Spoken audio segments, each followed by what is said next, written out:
सन 2009 में इसी प्रोग्राम में मैंने नरेंद्र मोदी से बातचीत की थी। हाँ, 2014 के इस चुनाव में यदि सबसे पहले मैंने नरेंद्र मोदी का इंटरव्यू किया है तो सन 2009 के चुनाव में भी मेरी उनसे लंबी बातचीत हुई थी।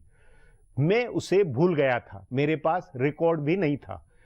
ताजा इंटरव्यू के बाद कुछ टीका टिप्पणी हुई तो मैंने ईटीवी के हैदराबाद मुख्यालय से पुराने इंटरव्यू का रिकॉर्ड निकलवाया और गजब, उसे जब मैंने देखा तो खुद हैरान रह गया। इसमें मैंने अपने राजनीतिक एंटीना में जो सवाल किए उसमें मोदी बनाम राहुल गांधी के मुकाबले का पूर्वानुमान था।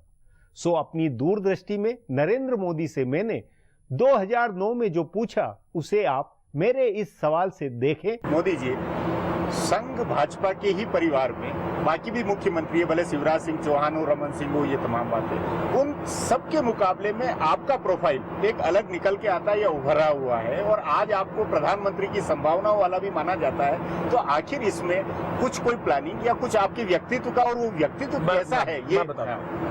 मैं खुद अपने व्यक्तित्व के लिए कुछ नहीं बता पाऊंगा, लेकिन आप मित्र लोग उसमें से निकाल सकते हो। ये मैं उदाहरण दूं आपको। हिंदुस्तान में जैसे मोदी की एक छवि बनी कि भाई ये इंडस्ट्रियल डेवलपमेंट वाला आदमी है। क्यों? तो मेरा वाइब्रेंट गुजराती में समिट हुआ, हर 2 साल में करता हूँ, 100 देश के लोग आए, उसका बड़ा हाई प्रोफाइल हुआ। लेकिन जो ये मुझे इसी नजरिए से देखते हैं उनको गलती हो जाती है। लोग मुझे ऑल आउट देखेंगे। उस चुनाव में, वह चुनाव राहुल गांधी और नरेंद्र मोदी के बड़े 2 प्रोफाइल के बीच में होगा, उसको लेकर आपने कुछ सोचा, कुछ है ऐसा मानते हो सकता है? गुजरात की जनता ने मुझे 2012 तक काम दिया है। मैं नहीं मानता हूं कि अब तक मैंने कोई ऐसी गलती की है जिसके कारण गुजरात के लोग मुझे यहां से निकाल दें। तो 2012 में जब मैं जनता के पास जाऊंगा, मुझे विश्वास है मेरी पार्टी मुझे गुजरात चुनाव का नेतृत्व देगी। और अगर वो पार्टी कहे आप दिल्ली आके करें तो गुजरात का चुनाव का नेतृत्व देगी। और मुझे अभी भी विश्वास है कि 2012 में जब गुजरात का चुनाव होगा उसमें भारतीय जनता पार्टी फिर से विजयी होगी, फिर से सरकार बनाएगी। तीसरी बात है, मैं नहीं मानता हूँ कि राहुल गांधी गुजरात का चुनाव लड़ना पसंद करेंगे और वो गुजरात आकर के मैदान में आएंगे। ये आपने 2012 का बताया, लेकिन 2014 का लोकसभा आपने भी छोड़ा खुला रखा हुआ है। अगर 2012 में चुनाव होता है, भारतीय जनता पार्टी की सरकार बनती है, तो मेरे लिए 2017 तक का काम फिक्स हो जाएगा। आपने कोई रोड मैप बनाया हुआ आगे के लग उसका पूरा? जी नहीं, मैंने राजनीति में आने के लिए भी कभी सोचा नहीं था।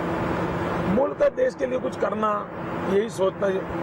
बचपन में ऐसा लगता है सेना में जाने से देश की सेवा होती थी, तो हम आर्मी स्कूल में पढ़ने की इच्छा व्यक्त करते थे। लेकिन ये सारी बातें इस पूरे 15 साल के कर्म के बाद आपने भविष्य की कुछ कोई लक्ष्य तो बना रखा होगा, भले वो परिभाषित न करें आप। मैं बता तो नहीं, लक्ष्य है मेरे में। जैसे मेरे गुजराती 400 साल से पूरे विश्व भर में फैले हुए हैं। आप दुनिया के किसी भी कोने जाओ, आपको गुजराती मिल जाएगा।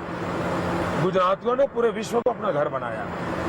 मैं चाहता हूं कि मेरा गुजरात ऐसा बने कि पूरी दुनिया को गुजरात को अपना घर बनाने का मन कर जाए। नहीं, आप ये गुजरात को के बजाय भारतीय और भारतीयों के लिए क्यों नहीं, दिल्ली क्यों नहीं सोचते आप? ऐसा है, पहली बात यह है, अगर मैं गुजरात का सोचता हूं तो मैं देश के विरुद्ध में नहीं सोचता।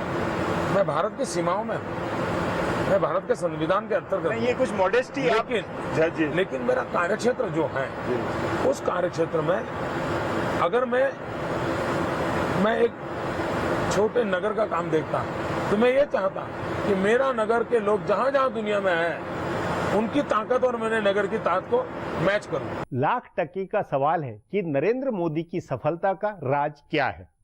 इसे मैंने 2009 में जानने की कोशिश की। मेरा मानना है कि नरेंद्र मोदी की गुजरात में या अभी राष्ट्रीय राजनीति में सफलता का राज यह है कि वे हालातों को समझते हुए क्षण विशेष में बने मौके पर चूकते नहीं हैं। उन्होंने 2009 के बाद बूझा कि दिल्ली में बहादुर शाह जफर वाला राज है, सो दिल्ली की ओर कूच करने की तैयारी हो। उन्होंने राष्ट्रीय राजनीति के खालीपन को समझा और अपना रोड मैप बना डाला।